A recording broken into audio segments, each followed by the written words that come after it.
We have to get to the White House. I'm supposed to be there at 2 o'clock. We'll see what happens. Okay.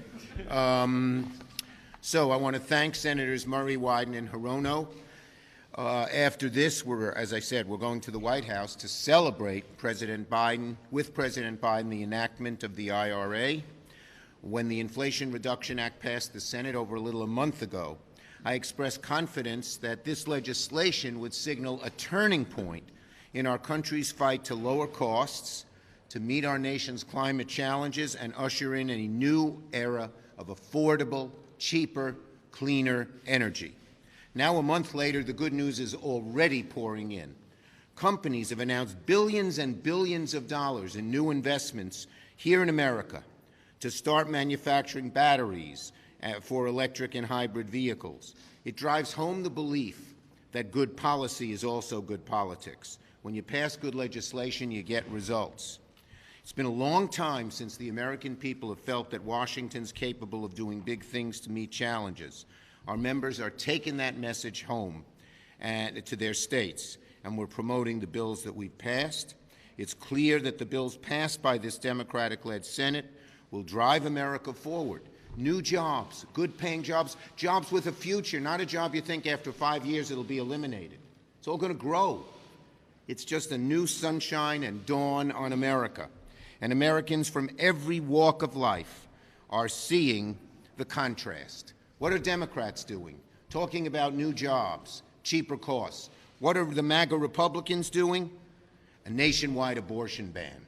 That's the contrast between the two parties, plain and simple. And Patty will talk more about Senator Graham's legislation in a minute. But Republicans are twisting themselves in a pretzel, trying to explain their position on abortion. Let me be clear. Again, what Senator Graham is introducing is a MAGA Republican nationwide abortion ban. If it walks like a nationwide abortion ban and talks like a nationwide abortion ban, it is a nationwide abortion ban. So that's the contrast. The split screen is unmistakable for all Americans to see for themselves. We're focused on job creating, inflation fighting. They're focused on an extreme agenda that hurts women. Let me turn it over to Patty. Thank you, Mr. Leader. Well, today Republicans introduced a national abortion ban. They are sending a clear message to people in my home state of Washington and across the country. Republicans want to take away your rights. Republicans want to ban abortion in every state, in every community. Republicans want to force you to stay pregnant regardless of what you want, regardless of your circumstances, regardless of your medical needs, regardless of what state you are in. Red state, blue state, doesn't matter. Did you just vote against an abortion ban in your state like the people of Kansas? Did you just sign a petition for a referendum vote to protect abortion like hundreds of thousands of people did in Michigan? Do you live in a state like Washington, which has strong protections for the right to abortion? Doesn't matter. This bill would rip away those rights.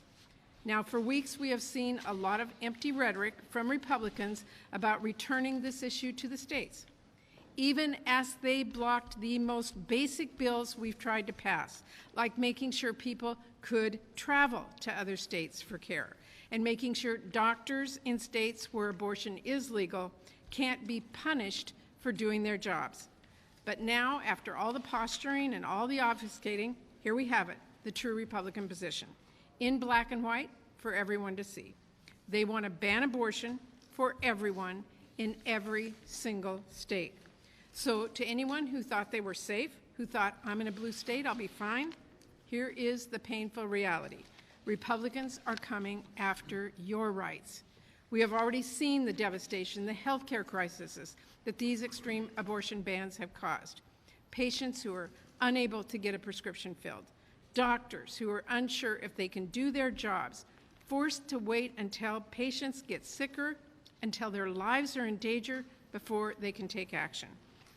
That's what we're seeing in Republican states right now, and it is a nightmare they now want to impose on every single corner of our country. Instead of seeing how disastrous and how dangerous and how deadly these bans can be, Instead of acknowledging how widely unpopular they are, as we saw in Kansas, Republicans are intent on ripping away the rights of people in my state and in every state with a national abortion ban. It is chilling. Republicans care more about their extremism than your health care or your rights or your life. Republicans may not know a thing about your circumstances. They may not know what your health is like. They may not know your family plans. They may not know your hopes, your fears, or plans for the future, but they sure seem to think they know better when it comes to your body. This is horrifying. I have been fighting against extreme abortion policies since I first got into politics. I will not stop now or ever. As long as Republicans are going after my constituents' rights, as long as they're going after women's bodies and our futures, they're going to hear from me and all of my colleagues. They're going to hear from women. They're going to hear from men across the country. They are going to be held accountable. Thank you, Mr. Leader.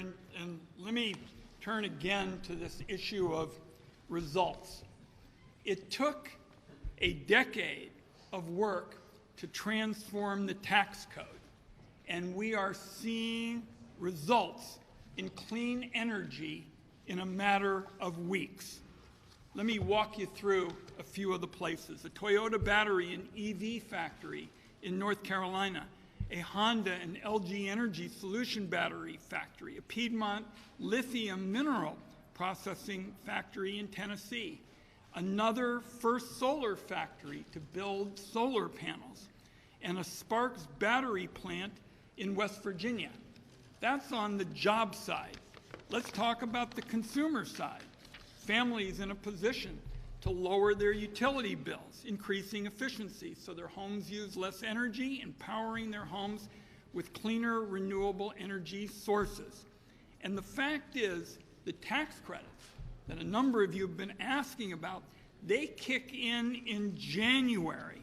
So the point is, in a matter of a few weeks, you are going to see homeowners as well as businesses benefit. And the bottom line is what we set out to do years ago, and that is to show that averting the climate catastrophe while creating good-paying jobs and lowering costs to consumers, they're not mutually exclusive. We can do both, and that's the Democratic record of actually producing results and producing them now. Thank you, Senator Wyden. Senator Hirono. Thank you, Mr. Leader. Lindsey Graham's bill is yet another example of how out of touch the Republicans are with issues that really matter to the American people. So focusing on the Inflation Reduction Act and the lowering of prescription drug costs, there are about close to 300,000 seniors in Hawaii who rely on Medicare. And lowering prescription drug costs in Medicare and enabling us to negotiate these costs is something that so many of us who were here when the Affordable Care Act was first enacted, something that we have been pushing for over 10 years, and it took that long for us to enact this right to negotiate, something that the VA, which is the largest healthcare system in our country, has been doing for decades. Also capping out-of-pocket costs for seniors at $2,000 is going to enable over 1 million seniors in our country to be able to have those costs capped. One thing that is going to make a difference to so many seniors right now is that those seniors under Medicare will be able to get their vaccinations free, especially, for example, shingles vaccine. 1 out of 3 older Americans will be affected by shingles, and a lot of them don't get the vaccine because they had to pay for it no longer, and it happened to be a bill that I have been pushing for a lot of years. So this goes to show, as we have been saying, that we Democrats have been saying, is that we are the party that has been addressing and doing the kinds of actions that really enable lowering of drug costs, fighting climate change, with not a single Republican vote. There's a huge difference between what we care about and what they focus on. Thank you. Questions? Yes. Senator Schumer, on a potential freight railroad strike by week's end, are Democrats prepared to support a resolution that would force an end to that strike? I don't know if Senator Murray wants to chime in. Will you have the votes there? The bottom line is we're urging both sides to come together and come to an agreement, period. Yes. Were you surprised by the potential problem about the Manchin agreement here with progressives and liberals concerned about the environment? The bottom line is very simple, and the permitting agreement is part of the IRA agreement. I'm going to add it to the CR, and it'll pass. Yes. So how, you are confident that it is going to pass in that CR? I answered that question. Next. Are you still on track to file cloture on the same-sex marriage bill on Thursday? Yeah. Bring it up tomorrow? Senators Baldwin and Sinema are working with Republican senators to try and get the 10 votes that we need. We'd very much like to bring it up and vote on it. Are you on track to do that? I mean, is there Well, they're working with Republicans. You'll have to ask a lot of the Republican senators where they're at. But our plan, our hope is to bring it up and have it voted on very soon. Yes. We're still negotiating where it'll start. Yes. With abortion heating up as an issue before the election, will there be any abortion debate with votes on the floor before you guys? It's very simple. You want to protect the right to choose, and you want to protect a woman's right to health care, vote for more Democratic senators. You want to keep the, you want to have a nationwide abortion ban, vote for MAGA Republicans, plain and simple. Last one. In New Hampshire is another race tonight where Democratic allies of yours have spent heavily on a very conspiracy, even Republicans say he's a conspiracy theorist. What's your view on this and why? My view is that Maggie Hassan's done a great job, and no matter who wins the primary, she is going to win the election in November. Thank you, everybody. Sorry we have to hurry.